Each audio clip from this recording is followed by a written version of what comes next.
From Wish TV and the All Indiana Podcast Network, this is the News 8 Daily 8 Podcast with Wish TV's Kylie Conway. A Wish TV News 8 update. Hi, I'm Kylie Conway, and this is your News 8 Daily 8 for Thursday, April 13th. The taste of summer-like weather continues today. It's going to be beautiful. Lots of sunshine, light winds. Highs are going to get into the upper 70s to low 80s.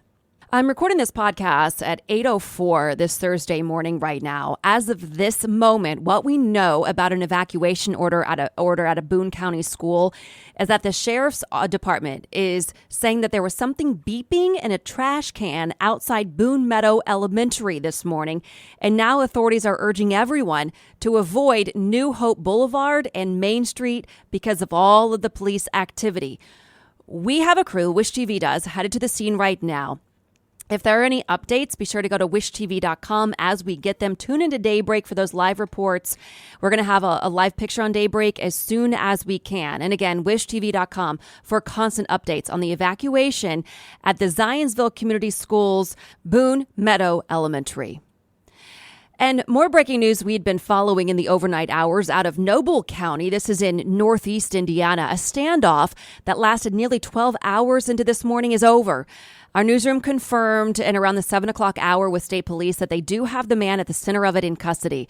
The scene was in Kindleville on Berry Lane, just north of Fort Wayne. State police say just after 7:30 last night, troopers went to a house on a call of gunshots, and a man fired at troopers from a balcony. After that, state police say the man and officers exchanged shots a number of times over the course of this standoff. We're working on getting specifics about how it ended and whether anyone was hurt. As soon as we get that, we'll report them on wishtv.com. Also, find the latest on Daybreak as we're during the newscast right now. Also new, East Noble schools are closed today because of that situation. In Fort Wayne, just south of where that standoff was, police say one person is dead and 3 others wounded after gunfire during a memorial service.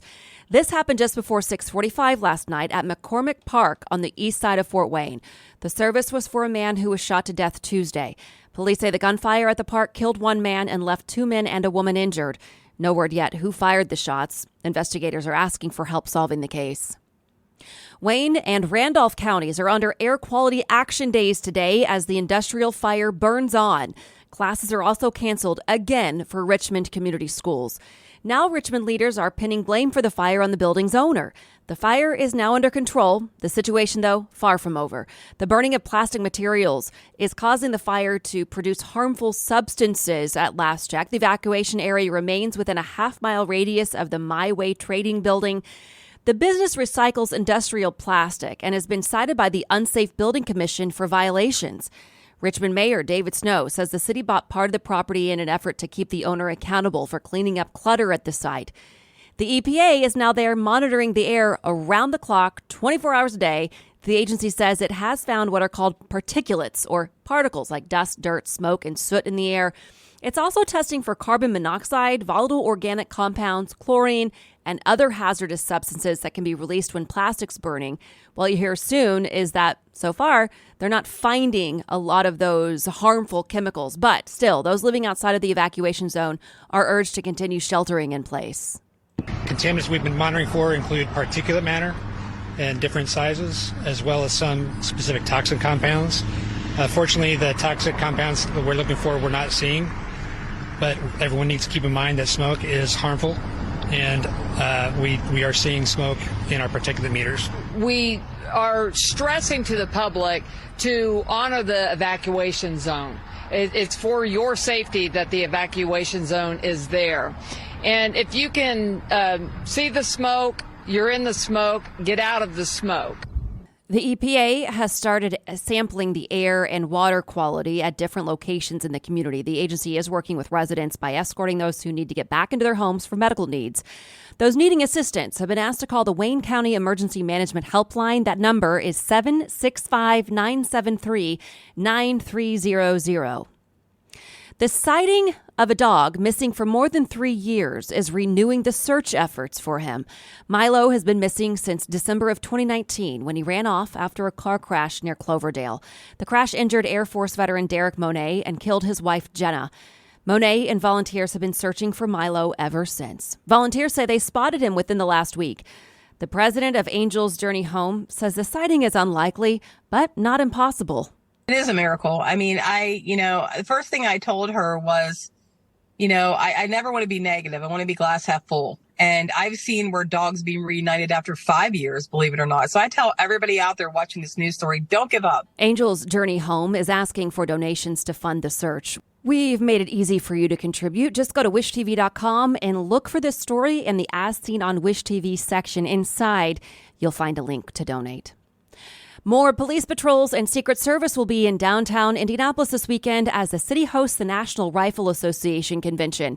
IMPD expects some 70,000 people to be in town for the event, including high-profile guests like former President Trump and former VP and Indiana Governor Mike Pence. Be patient with one another. There's going to be a lot of vehicular traffic, a lot of pedestrian traffic. I think we have a very responsible operations plan in place to allow for those events to take place without any road closures or interruptions to the flow of traffic like that. IMPD says it will be working with the Secret Service to protect Trump, Pence, and other dignitaries slated to speak at the convention. This is the second time Pence and Trump will headline the event here in Indianapolis. The convention kicks off tomorrow and runs through Sunday. The department says after this weekend, it will review how everything went and make any needed changes for future conventions. The Artcraft Theater in Franklin is rescheduling the rest of its events this month because of storm damage. The historic theater shared the update on social media, extending the scheduled changes we told you about last week because of damage to the marquee, ticket booth, and more. If you have tickets for any April events, the theater says it will send you an email with options for what to do next. And this morning, more than $21,000 is headed to Whiteland to help with tornado recovery. That's the tally of the fundraiser we covered live on Daybreak yesterday as it kicked off. We also talked about it here on the podcast yesterday. Bailey & Wood Financial Group organized the fundraiser. And a local nonprofit says there is a growing need for diapers in Indiana. According to the Indiana Diaper Bank, about 1 in 3 caregivers struggles to buy enough diapers for their baby. The organization says inflation and a growing immigrant and refugee population have led to the extra need. The Diaper Bank says it typically receives 100,000 diapers a month, but it's still not enough to meet the demand. We have families coming to us with their child wrapped in a newspaper because they're completely out of diapers. They're doing the best. The organization says the best way to help is through financial donations. That allows a nonprofit to buy in bulk and get better deals. Oh my God, there's an active shooter there. That is one of the newly released 911 calls from people who witnessed the Louisville mass shooting. The shooter walked into a board meeting at the downtown Old National Bank branch and opened fire. There was a video conference underway at the time, and the woman you just heard from was on that call from another branch and watched the gunman walk in. Louisville PD released a total of 6 911 calls yesterday, one of which came from the suspect's mother, who had called in to say that her son's roommate told her son was headed to the bank with a gun. I don't know what to do. I need your help. I think he's never hurt anyone. He's a really good kid. Please don't come up to him. Okay, you said he was headed to the Old National Bank. Did he say what he was going to do there? I don't know. I don't know anything. We don't even own guns. I don't know where he would have gotten a gun. He must have shot. The suspect killed 5 people and wounded 8 more, including 2 police officers. Police shot and killed him at the scene. And people gathered in Louisville last night to honor the victims. Hundreds showed up at Muhammad Ali Center downtown to remember the lives lost and pray for those who were wounded. Governor Andy Beshear and Louisville Mayor Craig Greenberg both attended. Expelled Tennessee state lawmaker Justin Pearson heads back to work. County commissioners in Memphis voted unanimously to reinstate Pearson, who was there with supporters to cheer on the decision. If there's anybody who's doubting the power of people, tell them to look right here in Memphis and Shelby County for people power. Just keep on. Republicans in the Tennessee House ousted Pearson and Justin Jones last week over their role in a gun control protest on the House floor in the wake of the Nashville school shooting. Today, former President Trump is scheduled to sit for a deposition in New York. It will be his second sit down for a lawsuit from New York's Attorney General Letitia James. She claims Trump and his businesses misled banks and others about the value of his assets.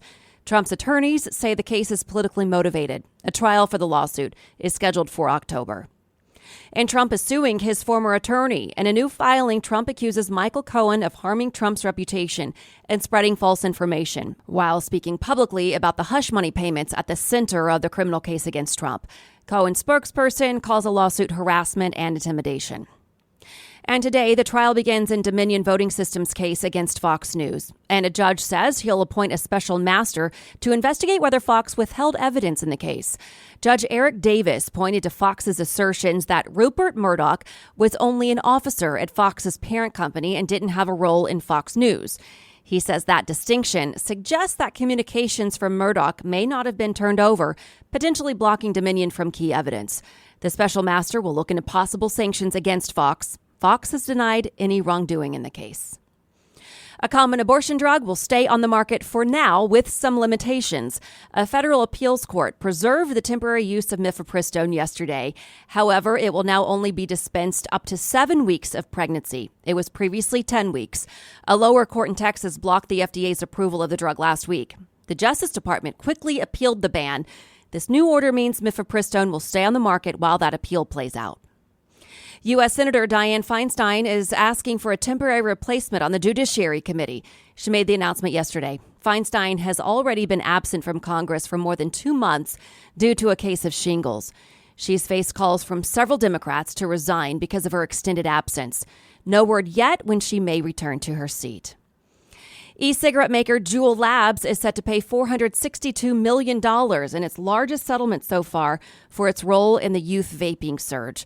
The agreement with 6 states and Washington, D.C. was announced yesterday. The settlement also prohibits the company from marketing to anyone under the age of 35.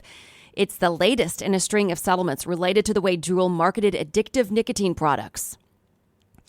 New York City has a rat czar now. The city's mayor named former teacher Kathleen Karate as the new director of rodent mitigation yesterday. The mayor says Karate will be tasked with leading the battle against the city's rat population. Some experts say there could be millions across the city.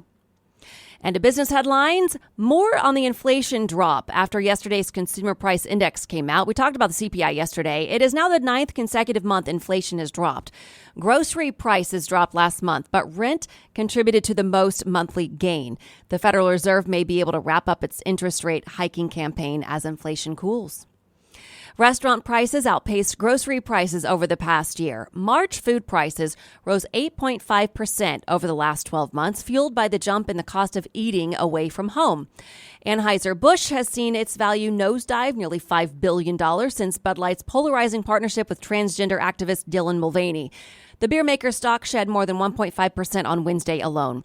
Anheuser-Busch stock plummeting comes as country music singer John Rich said he pulled cases of Bud Light from his Nashville, Tennessee bar as part of a boycott against Anheuser-Busch. Conservative rocker Kid Rock used several Bud Light cases for target practice in a viral video as well. Indiana ranked 35th cheapest state to start a business. The average annual wages for small business employees were higher than average. Indiana had among the lowest corporate taxes at 4.9%. However, the Hoosier State had one of the lowest amounts of loans to small business owners. Warner Brothers Discovery unveiled its new flagship streaming service called Max. It will combine programming from HBO Max and Discovery. The company's new bundled service will launch on May 23rd and cost between $9.99 and $19.99 a month. Into some sports now. Off-season workouts are underway as the Colts prepare for this month's draft. The team started workouts this week under new head coach Shane Steichen. News 8's Andrew Chernoff talked to players about the change. It's been 2 months since Shane Steichen was named the Colts head coach, and this week has been an important one for him, the start of the team's off-season workout program. It's all about now. It's all it is. It's all about this year. Whatever happened in the past, and we're focused on the present right now. When we're connected, we're committed. It's in the locker room, right? I truly believe it. When Steichen met with the team on Monday, he stressed the importance of creating connections, a big theme for the first-time head coach. We kind of had that going in Philly last year, just the way our guys were, how close, tight-knit they were. Like, I think the best teams around the league, when you create that connection part of it, it can be really special. It's always an adjustment adapting to a new head coach, and linebacker Zaire Franklin may have said it best. He's looking forward to growing that trust with Steichen over time. I told Shane when I met with him, I like to compete. Obviously we competed against him. We played him in a real game, and he made a real call that won the game. So from that standpoint right there, you obviously know that, he understands the game. He loves ball. That call came last November when Steichen was the offensive coordinator with the Eagles, drawing up this play that led to a Philly win over the Colts. You look at all of the high-powered offenses, I think, besides Kansas City, not saying that Andy Reid is old, but they're all kind of ran by younger offensive minds, right? So I think that it's going to be great. But as everyone knows, what the Colts decide to do at the quarterback spot will be vital in determining Steichen's success going forward. Andrew Chernoff, Wish TV, wishtv.com, and like us on Facebook. And finally, today a local college baseball player is making national headlines and will have his moment at Victory Field. Brady Ware is going to throw out tonight's ceremonial first pitch for the Indianapolis Indians. He's the pitcher who threw a no-hitter for UIndy and hit for the cycle in the same game last weekend. If you're unfamiliar with the term the cycle, it means hitting a single, double, triple, and a home run in the same game. And he did it and pitched a no-hitter. Ware's achievement has gotten him featured on major sports networks. It's pretty cool. Tonight's game starts at 6:35 and should be gorgeous weather for that. This has been your News 8 Daily 8 for Wish TV. I'm Kylie Conway. Online at wishtv.com and follow us on Facebook when you search Wish TV. This is the News 8 Daily 8 podcast with Wish TV's Kylie Conway. A Wish TV News 8 update on demand for even more on demand and on the go. Connect with Wish TV on Facebook at wishtv.com and on the free Wish TV mobile app. Thank you for listening. And be sure to like, subscribe, and follow this podcast for updates every weekday morning on the All Indiana Podcast Network and wherever you get your podcast.